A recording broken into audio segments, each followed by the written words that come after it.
എല്ലാവർക്കും വീഡിയോയിലേക്ക് സ്വാഗതം. സാന്ത്വനം സീരിയലിന്റെ 7ാമത്തെ എപ്പിസോഡിലേക്കാണ് ഇന്ന് പോകുന്നത്. ചടങ്ങിന് വന്ന മീനാക്ഷി ആര്യനുമായി സംസാരിച്ചുകൊണ്ടിരിക്കുന്നത് ബാലൻ കാണുന്നു. ആ സമയത്താണ് ഗോമതി ബാലനെ ചടങ്ങിലേക്ക് പങ്കെടുക്കാനായിട്ട് വിളിക്കാൻ വരുന്നത്. അപ്പോൾ ആര്യനും മീനാക്ഷിയും തമ്മിൽ സംസാരിച്ചുകൊണ്ടിരിക്കുന്നത് ബാലൻ ഗോമതിയെ കാണിച്ചു കൊടുക്കുന്നു. നിന്റെ മോൻ ഒരു പെണ്ണുമായി ചിരിച്ച് സംസാരിച്ചിരിക്കുന്നത് കണ്ടോ? അപ്പോൾ ഗോമതി പറയുന്നു അത് അവന്റെ കൂടെ പഠിക്കുന്ന കുട്ടിയായിരിക്കും. അപ്പോൾ ബാലൻ പറയുന്നു എല്ലാവരും ഫംഗ്ഷന് വന്നിരിക്കുമ്പോൾ ഇവൻ മാത്രം മാറി നിന്ന് അവളോട് കൊഞ്ചി സംസാരിച്ചുകൊണ്ടിരിക്കുന്നു. മര്യാദക്ക് അവളെ പറഞ്ഞു വിടാൻ പറയുന്നു. ഇനി ഇവരെ ഒന്നിച്ചു കണ്ടാൽ ഞാൻ എന്താണ് ചെയ്യുന്നതെന്ന് പറയാൻ പറ്റില്ല എന്ന് പറഞ്ഞ് ബാലൻ ദേഷ്യപ്പെടുന്നു. അങ്ങനെ നീ അവനെ കാര്യങ്ങൾ പറഞ്ഞ് മനസ്സിലാക്കാൻ പറഞ്ഞ് ബാലൻ ചടങ്ങ് നടക്കുന്ന സ്ഥലത്തേക്ക് പോകുന്നു. പെട്ടെന്ന് ഗോമതിയെ കണ്ട ആര്യൻ ആകാശിനോട് അവിടെ നിന്ന് മാറി നിൽക്കാൻ പറയുന്നു. അത് കേട്ടയുടൻ ആകാശ് അവിടെ നിന്നും വിട്ടുമാറുകയും ചെയ്യുന്നു. അങ്ങനെ മീനാക്ഷിക്ക് ആര്യൻ അമ്മയെ പരിചയപ്പെടുത്തി കൊടുക്കുന്നു. ആ സമയത്ത് ഗോമതിയുടെ സഹോദരൻ അങ്ങോട്ട് കയറി വരുന്നു.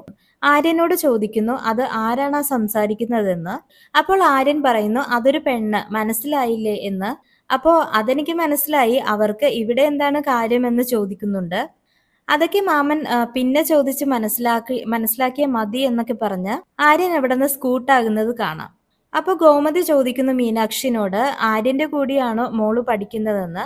അപ്പൊ മീനാക്ഷി പറയുന്നു ഇല്ല അമ്മേ, ഞാൻ റവന്യൂ ഡിപ്പാർട്ട്മെന്റിൽ വർക്ക് ചെയ്യുകയാണെന്ന്. അപ്പൊ ഗോമതി പറയുന്നു ഓ, അപ്പോ ആര്യനേക്കാൾ മുതിർന്നതാണല്ലേ എന്ന്. ആ ഒരു സമയത്ത് ഗോമതിയുടെ മകൾ വന്ന് മീനാക്ഷിയെയും ഗോമതിയെയും ചടങ്ങിലേക്ക് വിളിച്ചുകൊണ്ടു പോകുന്നു. അങ്ങനെ കാതുകുത്ത് നടക്കുന്ന സമയത്ത് കുഞ്ഞ് കരയുമ്പോൾ ആകാശം അതിനൊപ്പം ഒച്ച വെച്ച് പോകുന്നു. അപ്പൊ ബാലൻ ചോദിക്കുന്നുണ്ട് കുഞ്ഞിന് കാതുകുത്തുന്നതിന് നീ എന്തിനാണ് കരയുന്നതെന്ന്. അപ്പൊ ആകാശ് പറയുന്നു അത് അറിയാതെ കരഞ്ഞു പോയതാണെന്ന്. അത് കണ്ട് മീനാക്ഷി ചിരിക്കുന്നതും കാണാം. അങ്ങനെ കാതുകുത്ത് ചടങ്ങ് നടക്കുന്ന സമയത്ത് പെട്ടെന്ന് പാചകക്കാരൻ ബാലേട്ട എന്ന് വിളിച്ച് ഓടിയെത്തുന്നു. പാചകക്കാരൻ പറയുന്നു 300 പേർക്ക് സദ്യ ഉണ്ടാക്കിയിട്ട് 50 പേര് പോലും സദ്യ കഴിച്ചിട്ടില്ല. അപ്പോൾ അവിടെ നിന്ന് ഒരാൾ പറഞ്ഞു ബാലേട്ട ഭക്ഷണം കഴിക്കാൻ നിൽക്കുന്നില്ല, കൃഷ്ണമംഗലത്ത് നിന്നും വയറ് നിറയെ കഴിച്ചു, ഇനിയൊരു ഗ്ലാസ് പായസം പോലും ഇറങ്ങത്തില്ല. അപ്പോൾ രാമേട്ടൻ വന്ന ബാലനോട് പറയുന്നു അവന്മാരെ പണി പറ്റിച്ചല്ലോ. അപ്പോൾ മകൾ വന്ന ബാലേട്ടനോട് പറയുന്നു നാട്ടുകാരെല്ലാരും വന്ന് കുഞ്ഞിനെ അനുഗ്രഹിച്ചിട്ട് പോകുമെന്നാണ് വിചാരിച്ചത്, എന്നാൽ ഇങ്ങോട്ട് ആരും വന്നില്ലല്ലോ എന്ന്. അപ്പൊ ഗോമതിയുടെ അനിയൻ വന്നു പറയുന്നു എന്റെ ഏട്ടന്മാർ പറഞ്ഞതുപോലെ തന്നെ സംഭവിച്ചു, അവർ മദ്യമൊഴിച്ച് ആളുകളെ പിടിച്ചെന്ന്. അപ്പോൾ അതിന്റെ എല്ലാം ദേഷ്യം കണ്ട് ബാലൻ ഓടിച്ചെന്ന് സദ്യയും ഭക്ഷണ സാധനങ്ങളും കസേരകളുമെല്ലാം അവിടെ നിന്ന് വലിച്ചെറിയുന്നു.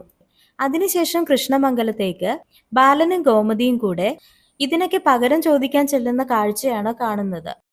ഇവിടെ ചെന്ന ബാലൻ പറയുന്നു എന്റെ കൊച്ചുമോളുടെ പരിപാടിക്ക് വന്ന ആളുകളെ പിടിച്ച് ഭക്ഷണവും മദ്യവും കൊടുത്ത് ഇവിടെ പിടിച്ചു നിർത്താൻ നാണമില്ലേ എന്ന് ചോദിക്കുന്നു. അങ്ങനെ ഇതും പറഞ്ഞ് രണ്ടു കൂട്ടർ തമ്മിൽ വലിയൊരു വഴക്ക് നടക്കുന്നതാണ് പിന്നീട് കാണിക്കുന്നത്. അപ്പൊ ഗോമതി പറയുന്നുണ്ട് ഞങ്ങളുടെ മോളുടെ കാതുകുത്ത് ചടങ്ങിൽ ആരും പങ്കെടുക്കാതിരിക്കാൻ നിങ്ങൾ കാണിച്ച പരിപാടി വളരെ മോശമായി പോയി എന്ന്. അപ്പോൾ ഗോമതിയുടെ 2 ആങ്ങളമാരും ചേർന്ന് പറയുന്നു ചടങ്ങിന് ആള് വരാത്തതിൽ ഞങ്ങൾ എന്ത് ചെയ്തു? ഇവിടെയാണെങ്കിൽ ഒരു ഉത്സവത്തിനുള്ളത്രയും ആളുകൾ ഉണ്ടായിരുന്നു. നിങ്ങളുടെ വാക്കിന് നാട്ടുകാർ അത്രയ്ക്ക് വിലയെ തന്നിട്ടുള്ളൂ, അതുകൊണ്ടാണ് നിങ്ങളുടെ പരിപാടിക്ക് ആരും വരാതിരുന്നത്. അപ്പൊ ബാലൻ പറയുന്നു ആളുകളെ ചാക്കിട്ട് പിടിച്ച് ബലമായി ഇവിടെ പിടിച്ചു നിർത്തിയിട്ട് അഹങ്കാരം പറയുന്നു എന്ന്. അപ്പോ ഉടൻ ഗോമതി ബാലനെ പിടിച്ചു മാറ്റുന്നതും കാണുന്നുണ്ട്. അപ്പോ ബാലൻ ചോദിക്കുന്നു നീ പകരം ചോദിക്കാൻ വന്നതല്ലേ, ഇപ്പൊ എന്താ നിന്റെ ദേഷ്യമൊക്കെ മാറിയോ എന്ന്. എന്നിട്ട് ബാലൻ പറയുന്നു കുറുക്കു വഴിയിലൂടെ വിജയിച്ചാണ് നിന്റെ ചേട്ടന്മാർ തല ഉയർത്തി നിൽക്കുന്നത്. അപ്പൊ ഗോമതിയുടെ ആങ്ങളമാർ നീ കൃഷ്ണമംഗലത്തെ കടയിലെ വെറുമൊരു ജീവനക്കാരൻ മാത്രമായിരുന്നു എന്ന കഥ വീണ്ടും എടുത്തെറിയുന്നു. അതിനപ്പുറത്തേക്ക് നീ ഒന്നുമല്ല എന്നുള്ള കാര്യം വീണ്ടും തെളിയിച്ചു കഴിഞ്ഞിരിക്കുന്നു. അങ്ങനെ പെട്ടെന്ന് അലോക് കയറുമെന്ന് പറയുന്നു നിന്റെ അച്ഛനെ വിളിച്ചിട്ട് നീ പോകാൻ. അപ്പൊ ദേഷ്യം കൊണ്ട് ആര്യൻ പറയുന്നു എന്റെ അച്ഛനോട് ഇറങ്ങിപ്പോകാൻ പറയാൻ നീ ആരാണെന്ന്. അപ്പോ അങ്കിത പറയുന്നു ആളുകൾക്ക് മുൻപിൽ നാണം കെട്ട് വന്നതല്ലേ നിങ്ങൾ, ഇനി കുറച്ചു നേരം പോയി റെസ്റ്റ് എടുക്കാൻ പറയുന്നു. അത് കണ്ട് ആര്യൻ ദേഷ്യത്തിൽ പറയുന്നു എന്റെ അച്ഛനെ വേദനിപ്പിച്ചിട്ട് ആരും ഇവിടെ സന്തോഷിക്കണ്ട എന്ന്. അപ്പോൾ കൃഷ്ണമംഗലംകാർ പറയുന്നു നീ അധികം ആളാകാൻ നോക്കണ്ട ബാല. അപ്പോൾ ഗോമതി ഇന്ദ്രാമ്മയോട് പറയുന്നു അമ്മേ, മക്കളോട് പറഞ്ഞേക്ക് ഞങ്ങളെ വേദനിപ്പിച്ചിട്ട് സന്തോഷത്തോടെ ഇവിടെ ആരും ജീവിക്കില്ല എന്ന്. അപ്പോൾ അലോക് ഉടനെ പറയുന്നു, നിങ്ങൾ എന്താ ശപിക്കാൻ വന്നതാണോ എന്ന്.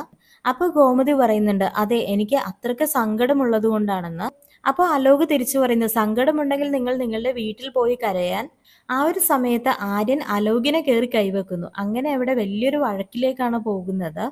അങ്ങനെ വലിയൊരു കയ്യാങ്കളിയിലേക്ക് എത്തിയപ്പോൾ ആര്യനെ വിളിച്ചുകൊണ്ട് ഗോമതിയും ബാലനും തിരിച്ചു വീട്ടിലേക്ക് പോകുന്നു.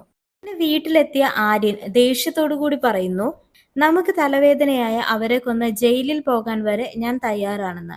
ഇത് കേട്ടുവന്ന ബാലൻ ദേഷ്യത്തോടു കൂടി തന്നെ ആര്യനോട് ചോദിക്കുന്നു, ആളുകളെ തല്ലാനും കൊല്ലാനും നീ ആരാണെന്ന്. നീ എന്താ ഗുണ്ടയാണോ? ഞാൻ അവരോട് സംസാരിച്ചുകൊണ്ടിരിക്കുമ്പോ നീ എന്തിനാണ് ഇടയിൽ കയറിയത്? അപ്പോ ആര്യൻ പറയുന്നു, അച്ഛനെ കുറിച്ച് അനാവശ്യം പറഞ്ഞാൽ ഞാൻ പിന്നെ കയ്യും കെട്ടി നോക്കി നിൽക്കണോ എന്ന്.